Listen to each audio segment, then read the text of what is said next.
Hello and welcome to Thought for the Day from Avon Valley Churches. My name is Canon Sue and I help out with the Sanctus service. If you're a bit nervous or frightened of snakes, a warning, I'm going to talk about them. So if you do have a phobia, then you might want to give this one a miss, or just have the sound only rather than the images. Anyway, you may have seen images in chemists' shops, particularly abroad, of that symbol with a snake entwined around a pole, and wondered what all that was about. And there's a fascinating history behind it all, really, that I thought I'd like to share with you. Now, if we hadn't been doing the Mothering Sunday readings yesterday morning, we might well have done a different set of readings which talked about snakes and a pole.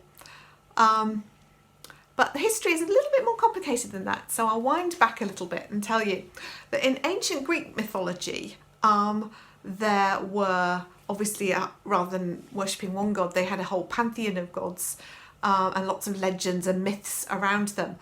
And one of those was Asclepius, who was a god of healing, and so people would visit the temple and there'd be lots of snakes around, non-poisonous snakes, and so they had a real thing about snakes and healing.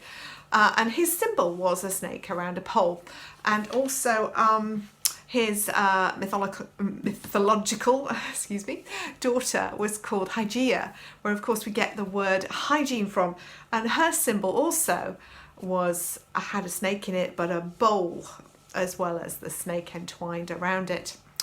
But if we dig back a little bit further, actually the very first reference to this came in the Bible, which is amazing to think that all these ancient Greek myths and mythology are so ancient to our eyes and ears that we can visit ruins of temples and things and see carvings and remains and images and texts from this era.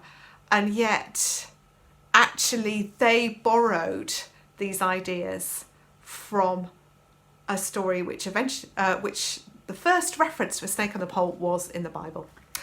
And it was in the book of Numbers. And so if we hadn't used the Mothering Sunday readings, this is the reading we'd have used, this strange little passage in the book of Numbers, which is quite mysterious in a way.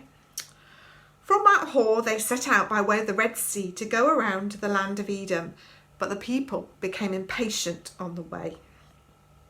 The people spoke against God and against Moses. "Why have you brought us up out of Egypt to die in the wilderness? For there's no food and no water, and we detest this miserable food."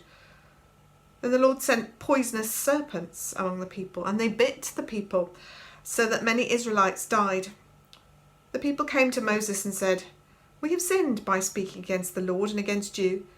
Pray to the Lord to take away the serpents from us." So Moses prayed for the people, and the Lord said to Moses, "Make a poisonous serpent and set it on a pole, and everyone who's bitten shall look at it and live." So Moses made the serpent of bronze and put it upon a pole, and whenever a serpent bit someone, that person would look at the serpent of bronze and live. And the Gospel is from the Gospel of John, which references that incident. Jesus said, "Just as Moses lifted up the serpent in the wilderness, so must the Son of Man be lifted up, that whoever believes in him may have eternal life. For God so loved the world that he gave his only Son, that everyone who believes in him may not perish, but have eternal life."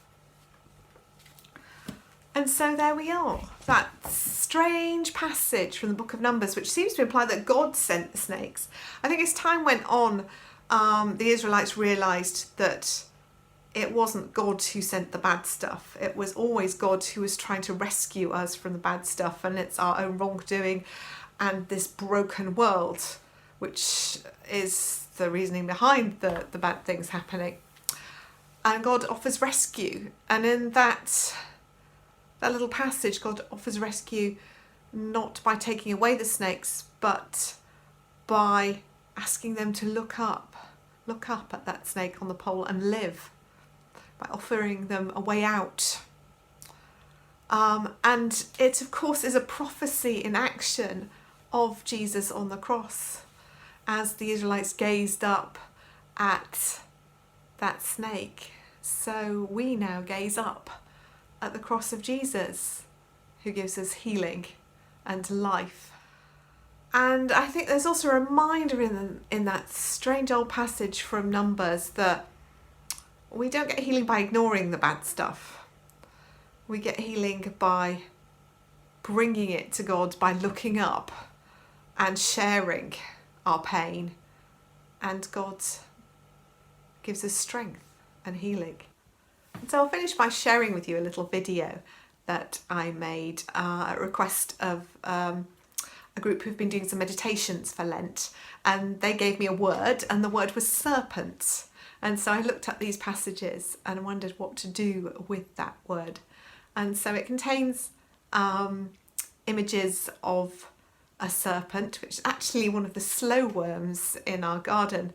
It was in my garden, so it's actually a lot smaller than you think it would be. But I hope that you find some inspiration in that video.